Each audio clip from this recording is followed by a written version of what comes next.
Satu, dua, tiga. Assalamualaikum warahmatullahi wabarakatuh. Perkenalkan, nama saya Putri Zulaika Zahra dari Tim Pro. Perkenalkan, nama saya Anis Afifasari sebagai Tim Pro. Perkenalkan, nama saya Desi Rahmawati sebagai tim kontra. Dan saya Zalfahura Disha dari tim kontra. Di sini kami dari kelompok 8 akan beradu argumen bagaimana pendapat Charles Darwin dan juga Harun Yahya mengenai evolusi manusia. Kami sebagai Tim Pro ingin menjelaskan tentang teori evolusi menurut Charles Darwin. Evolusi menurut bahasa Latin yaitu membuka gulungan atau membuka lapisan. Dan menurut bahasa Inggris yaitu berkembang secara bertahap yaitu evolution. Sedangkan menurut Charles Darwin yaitu perubahan secara bertahap dengan rentan waktu yang cukup lama. Nah, konsep ini itu muncul bukan karena sejarah, melainkan dikemukakan oleh Charles Darwin dalam bukunya yaitu On the Origin of Species pada tahun 1859, bahwa spesies berkembang melalui seleksi alam. Individu dengan ciri-ciri paling sesuai dengan lingkungannya memiliki peluang lebih besar untuk bertahan hidup dan bereproduksi.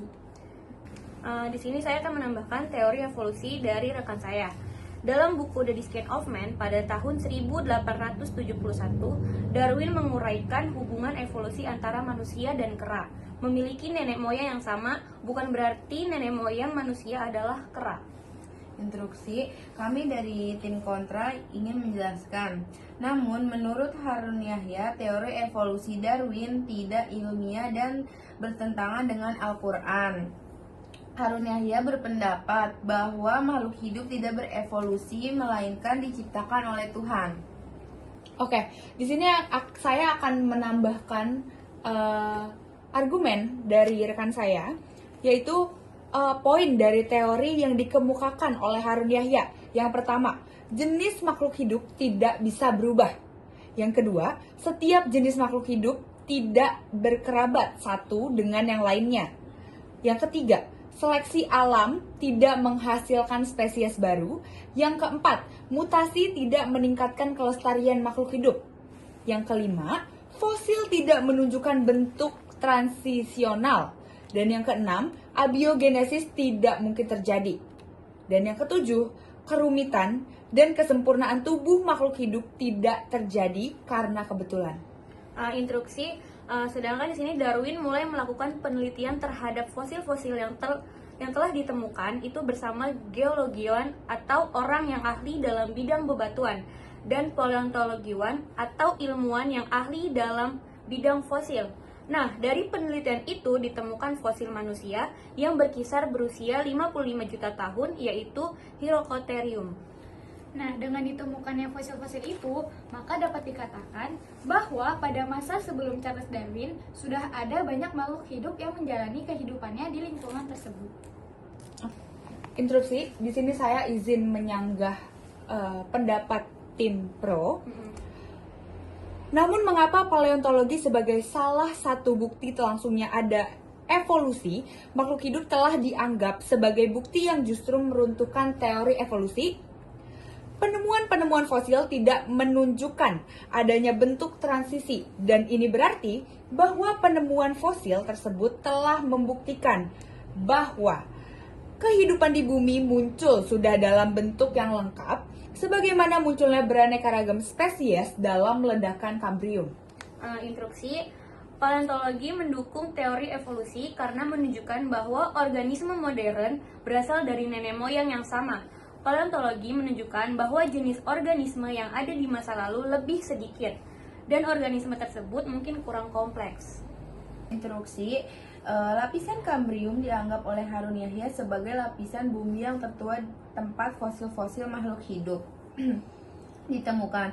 Fosil-fosil yang ditemukan dalam lapisan Kambrium antara lain siput, Trichbetia, bunga karang, cacing tanah, ubur-ubur, landak laut, dan invertebrata.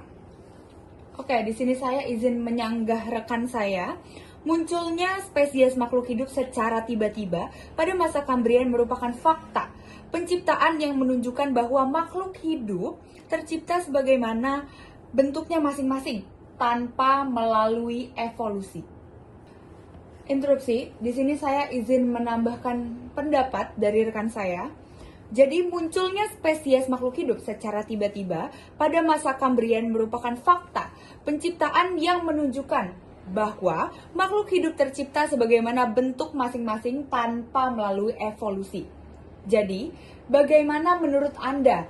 Tolong jelaskan kepada kami apa hubungan manusia dengan kera dan bagaimana bisa muncul berspekulasi bahwa kera adalah nenek moyang manusia. Instruksi, di sini sudah jelas bahwa Darwin menyatakan hubungan evolusi antara manusia dan kera memiliki nenek moyang yang sama. Bukan berarti nenek moyang manusia adalah kera. Interupsi, di sini saya akan menyanggah pihak pro, di mana penemuan para paleoantropologi dunia dikutip oleh Harun Yahya di dalam bukunya. Sebagai contoh nih, ras manusia purba yang dikenal dengan nama manusia Piltdown yang ditemukan Charles Dawson di Inggris pada tahun 1912 merupakan manipulasi dua temuan fosil yang berbeda. Manipulasi fosil tersebut berupa perpaduan dua tengkorak manusia berumur 500 tahun dengan tulang rahang dari kera yang belum lama mati. Hal tersebut diketahui pada tahun 1949 oleh Kenneth Oakley dengan menggunakan metode pengujian fluorin untuk menentukan umur fosil. Hasilnya menjelaskan bahwa tulang rahang yang selama itu dianggap sebagai tulang rahang manusia Piltdown ternyata tulang kera. Berdasarkan hal tersebut, sudah jelas bahwa manusia bukan produk evolusi.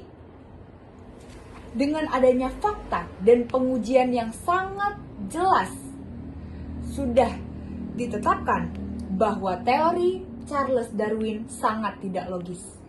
Instruksi, saya akan menyangga dari tim kontra bahwa dalam populasi makhluk hidup itu dapat diwariskan kok. Nah, spesies memiliki kemampuan untuk menghasilkan banyak keturunan. Evolusi bersifat gradual, evolusi bersifat divergen, evolusi selalu dimulai dengan terbentuknya varian yang baru. Instruksi. Menurut Harun Yahya, meyakini teori pencipta di mana ia meyakini bahwa manusia diciptakan oleh Tuhan. Maka dari itu ada satu surah Al-Quran memperkuat teori Harun Yahya, yakni surat Al-Hijr ayat 28-29 menceritakan tentang firman Allah kepada malaikat untuk menciptakan manusia dari tanah liat, kering, dan maupun roh ke dalamnya. Instruksi, fakta yang dianggap Darwin hanya dapat dijelaskan dengan teori evolusi, tidak cukup dengan teori penciptaan khusus. Yang dimaksud, teori Darwin hanya dapat dijelaskan secara sains saja, jadi tidak dapat dikaitkan dengan agama apapun. Dapat disimpulkan bahwa debat teori Charles Darwin dan Harun Yahya berujung pada kesimpulan bahwa Harun Yahya menolak teori evolusi Darwin dan mendukung teori penciptaan. Teori evolusi Darwin menyatakan bahwa spesies berevolusi dari spesies nenek moyangnya. Teori ini menyatakan bahwa setiap individu organisme suatu spesies tidak persis sama. Teori penciptaan Harun Yahya menyatakan bahwa semua makhluk hidup diciptakan oleh Tuhan. Teori ini disebut juga kreasionisme Islam.